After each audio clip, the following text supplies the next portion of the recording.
Une information vient de tomber, Zelensky aurait voulu faire exploser le prochain gazoduc européen et des kilos d'explosifs ont été découverts. Les services de renseignement ont déjà lancé des enquêtes intensives.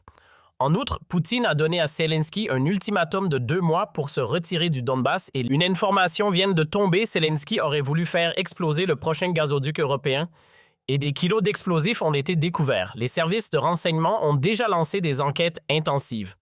En outre, Poutine a donné à Zelensky un ultimatum de 2 mois pour se retirer du Donbass et l'Iran a également attaqué Zelensky. C'est complètement fou. Restez bien jusqu'à la fin car la nouvelle la plus choquante arrive seulement après. Avant de commencer, encore un mot rapide en aparté. Le monde entier est en pleine transformation à cause de la guerre en Iran et nous nous dirigeons vers la plus grande crise économique mondiale de tous les temps. C'est pourquoi un séminaire sur le choc pétrolier et l'effondrement financier aura lieu le 27 avril avec comme intervenants Tim Kellner, Ernst Wolf, le docteur Elsesser et d'autres. Le séminaire est gratuit pour vous. Le lien se trouve dans la description sous la vidéo. N'hésitez pas à y jeter un œil, cela en vaut vraiment la peine. Voilà pour l'introduction, passons maintenant au sujet du jour. Aujourd'hui, mes chers spectateurs, il y a 4 informations extrêmement explosives concernant la guerre en Ukraine. Passons directement à la première information, les autres suivront ensuite.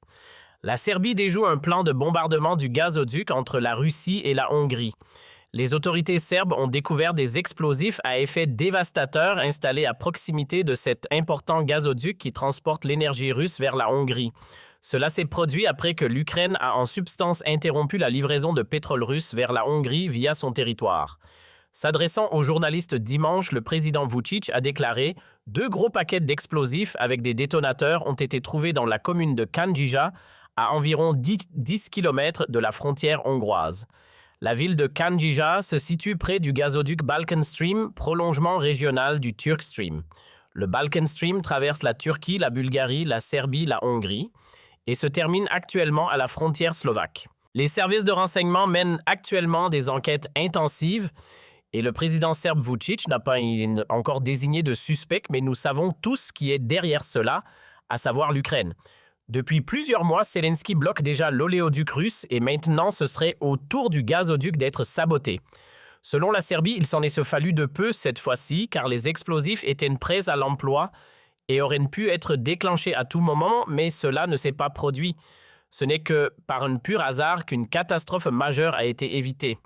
Et cela montre clairement que Zelensky a franchi toutes les lignes rouges et qu'il ne recule devant aucune atrocité.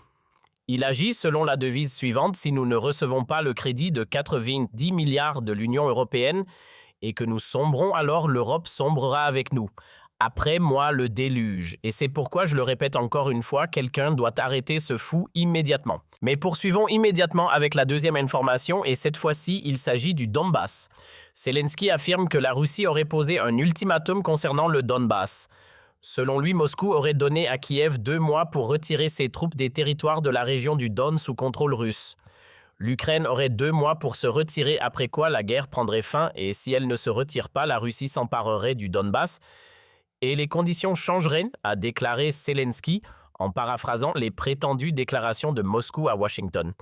Et bien sûr, la grande question est maintenant de savoir ce que fera Poutine lorsque ces 2 mois seront écoulés. Y aura-t-il une nouvelle offensive de printemps ou une nouvelle vague d'attaques massives de missiles? Et le plus frappant, c'est que Zelensky aurait une fois de plus menti dans cette déclaration concernant l'ultimatum de 2 mois. Le Kremlin a rejeté ces affirmations. S'adressant aux journalistes ce mercredi, le porte-parole du Kremlin Peskov a expliqué que l'idée d'un délai de retrait ne se limitait pas à 2 mois, soulignant que Zelensky devait prendre dès maintenant la décision de retirer les forces ukrainiennes des frontières des républiques populaires. Cela fait déjà longtemps que cela est dit et Zelensky aurait dû le faire dès hier. Cela aurait pu sauver des milliers de vies et mettre fin à la phase la plus intense du conflit, a déclaré Peskov. Ainsi, tout porte à croire que Zelensky a encore menti simplement pour obtenir un avantage dans les négociations de paix. Exactement comme la semaine dernière lorsqu'il a menti au sujet de l'accord de paix américain et des garanties de sécurité au point que le secrétaire d'État américain Rubio a dû démentir ses propos. Zelensky n'est plus qu'une figure ridicule qui devrait être écartée de toutes ses fonctions au plus vite et ne plus jamais jouer de rôle politique. Et apparemment, l'Iran voit les choses de la même manière. Les gardiens de la révolution iranienne sont passés à l'action et ont attaqué Zelensky. Regardez cet extrait court qui vient seulement d'être publié. Il a été diffusé à la télévision saoudienne après que Zelensky a annoncé vouloir aider les États du Golfe. Je traduis ensuite: un drone a frappé l'appartement 117 dans un immeuble lié à Zelensky, selon une agence immobilière. Les appartements de cet immeuble valent des millions. Un habitant a déclaré que déjà avant l'attaque, le personnel du bâtiment parlait de cet appartement appartenant au président ukrainien. Ils ont ajouté que l'immeuble avait été visité par plusieurs responsables ukrainiens le lendemain de l'attaque. Le résident a également mentionné qu'au moins 3 personnes avaient été arrêtées après avoir pris des photos de l'appartement endommagé. Il reste incertain que l'attaque ait visé délibérément la propriété du président ukrainien ou qu'il s'agisse d'un hasard. Le même jour où son appartement a été touché, Zelensky avait des équipes d'experts ukrainiens dans la région. Franchement, c'est vraiment énorme. Zelensky possède donc un appartement de 2 millions de dollars dans un emplacement privilégié à Dubaï. Et cet appartement a été détruit par des drones iraniens précisément le jour où il a annoncé l'envoi de soldats et d'équipements dans les États du Golfe. Ce n'est certainement pas un hasard, mais un signal clair. Le drone a visé précisément l'appartement de Zelensky, tandis que ceux situés au-dessus, en dessous et à côté n'ont pas été touchés. On ne sait pas encore si Zelensky se trouvait dans l'appartement au moment de l'attaque ou si d'autres responsables ou soldats ukrainiens y étaient, mais c'est en tout cas un message évident. Cela montre que l'Iran considère désormais l'Ukraine comme un acteur actif de la guerre et qu'il est prêt à l'attaquer. Et la grande question est de savoir pourquoi cette vidéo n'a été publiée que maintenant. L'Iran prépare-t-il quelque chose de plus important? Va-t-on assister bientôt à des frappes de missiles contre l'Ukraine ou peut-être contre ses alliés en Libye? Oui, vous avez bien entendu, la Libye est un allié de l'Ukraine et un participant actif au conflit. Une information a en effet émergé qui m'a véritablement stupéfié.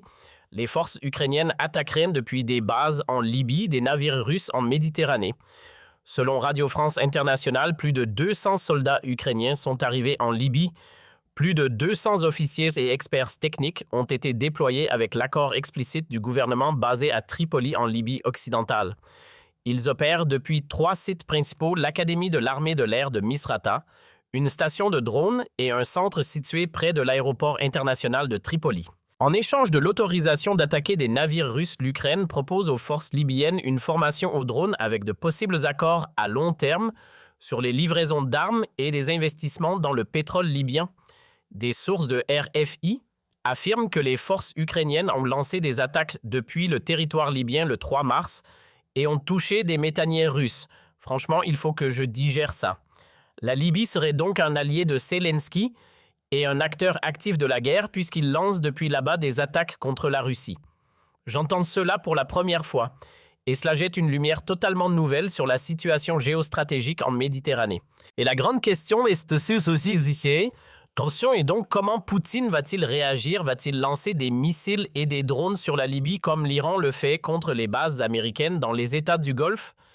Et quelles seront les conséquences pour la guerre avec l'Iran, sachant que la Russie est son allié? Et qu'en est-il de l'Égypte, désormais coincée entre la Libye, alliée de l'Ukraine, et Israël? Et comment la Turquie va-t-elle réagir? Tout cela bouleverse complètement la situation géostratégique au Moyen-Orient et j'attends avec impatience